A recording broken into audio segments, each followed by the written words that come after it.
Saint Julie Billiard's influence is as alive today as it was 200 years ago when she founded the Sisters of Notre Dame. Born and raised in the darkness of French Revolution and being haunted by the rigid elegance in the Catholic Church and being afflicted by the 22 years of paralysis, her life was full of obstacles and she overcome these obstacles by her deep faith in God. And her life was a balance of contemplation and action. Even as a young child, Julie's faith in good God was apparent to all who knew her. She loved to tell Bible stories and about the good God. As a young woman, the state of helplessness struck her because of the violence and poverty. Unable to speak or walk, despite these afflictions, she was determined to serve God and their people.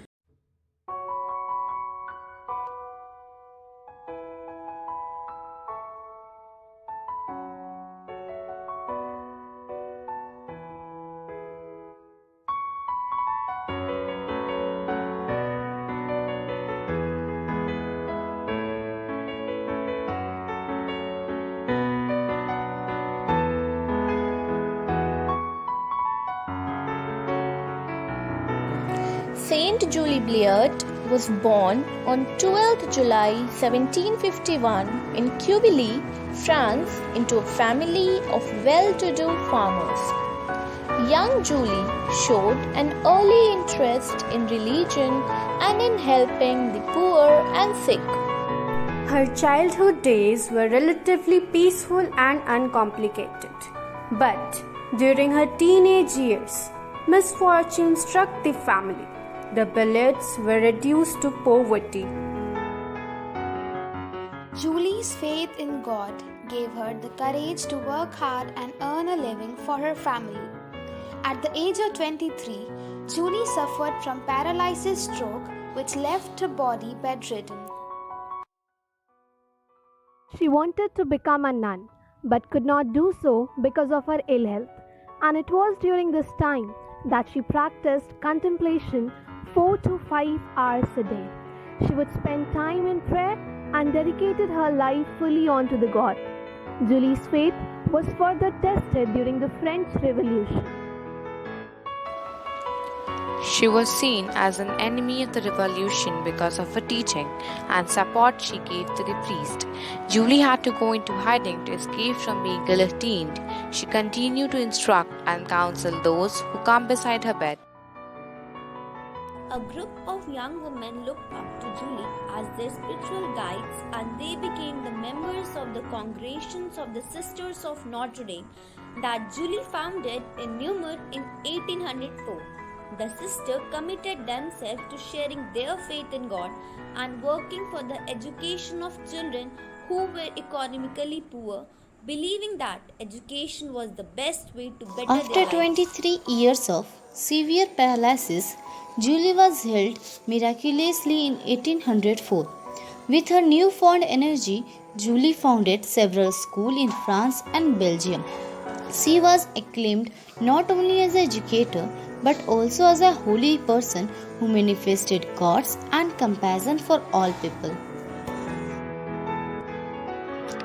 She died on 8 April 1816 at the age of 64 in Namur, Belgium. Julie was declared a saint on June 22, 1969.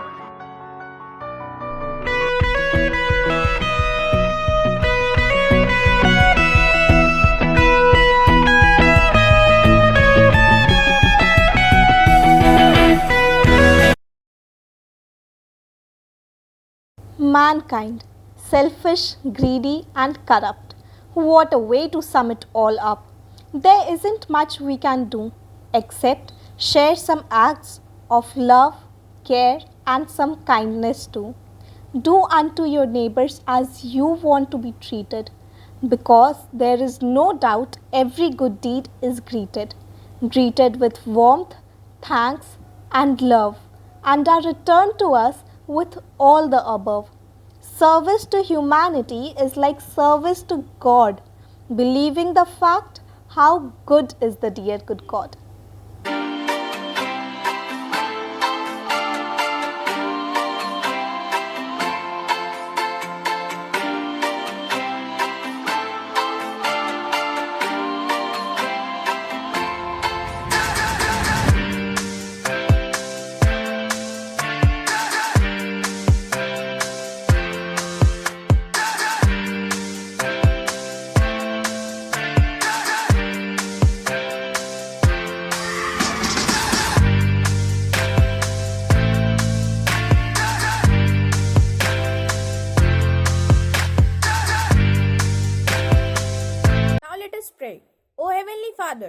creator of this dynamic universe. We, the tiny saplings of your beautiful garden, are before you, asking you to shower your everlasting blessings upon each one of us, so that we may be able to follow the thoughts of our spiritual mother, Saint Julie. Give us the wisdom and courage, O Lord, so that we may be able to fulfill Saint Julie's dream. Lord, give us the strength, so that we could also stand for the fragile and for the betterment of our society with full faith in you. Thank you, Lord. Amen. How good is the dear good God?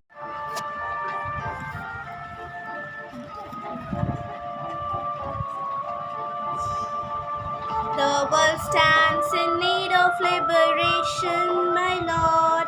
It still has to feel your power. The blind and the deaf, the dumb and the maimed, all need to feel your healing touch. The world stands in need of liberation, my Lord.